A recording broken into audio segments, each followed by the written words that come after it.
'వెంకీ కుడుంలో' తీసిన 2 సినిమాలు గూడా ఇష్టం నాకు. 'చలో' అతను తీసిన ఫస్ట్ మూవీ 'చలో' నాగశౌర్య హీరోగా, రష్మిక డెబ్యూ మూవీ తెలుగులో. ఆ మూవీ చాలా బావుంటది. అసలు విపరీతమైన ఫన్. ఒక కాలేజీలో గొడవలు, పక్కనే ఉండేటువంటి ఒక ఊరు 2గా విడిపోవటం, అక్కడ జరుగుతున్నటువంటి తెలుగు వర్సెస్ తమిళ్ గొడవలు జరగడం. దాన్ని డైరెక్టర్ చాలా నీట్‌గా డీల్ చేశాడు 'వెంకీ కుడుముల'.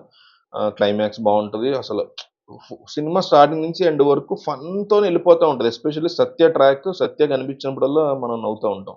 తర్వాత తీసిన మూవీ 'భీష్మ'. 'భీష్మ' గూడా నితిన్ హీరో, రష్మిక హీరోయిన్.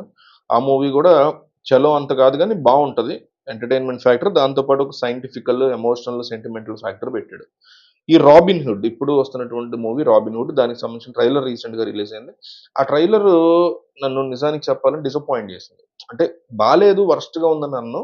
అలాగని 'భీష్మ' అట్‌లీస్ట్ 'చలో' అంటే కనీసం 'భీష్మ'తో పోల్చుకునేలాగా గూడా లేదు. 'చలో' సంగతి తర్వాత సంగతి.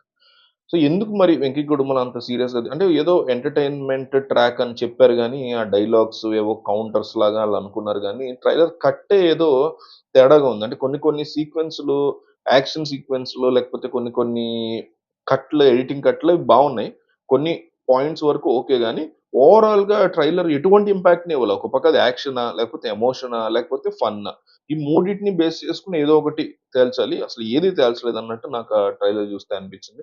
అంతా గూడా అన్‌ఇంప్రెసివ్‌గా ఉందనిపించింది. బట్ మూవీ ఖచ్చితంగా 'వెంకి కుడుముల' ఫన్‌ని గనుక జాగ్రత్తగా హ్యాండిల్ చేసుకొని, ఏదో అడవుల్లో ఏదో చేస్తున్నారు. కాస్త ఫైట్ సీక్వెన్స్ కూడా గట్టిగానే ఉన్నట్టున్నాయి. నితిన్‌కి ఒక హై బడ్జెట్ మూవీ పడుతున్నట్టే ఉన్నాయి. 'మైత్రి మూవీ మేకర్స్' యొక్క ప్రొడక్షన్ వాల్యూస్ చాలా చాలా బావున్నాయి. 'రష్మిక' గాని okay. All good. I mean కానీ అంటే 'రష్మిక' అంటున్నా సారీ. ఆహ్, 'శ్రీలీల' గాని, 'శ్రీలీల' డాన్స్ పెర్ఫార్మన్స్ గాని, నితిన్, 'శ్రీలీల' మంచి డాన్సర్స్ ఇదంతా కూడా బావుంది. బట్ ఏంటంటే ఏదో మిస్ అయింది ట్రైలర్‌లో.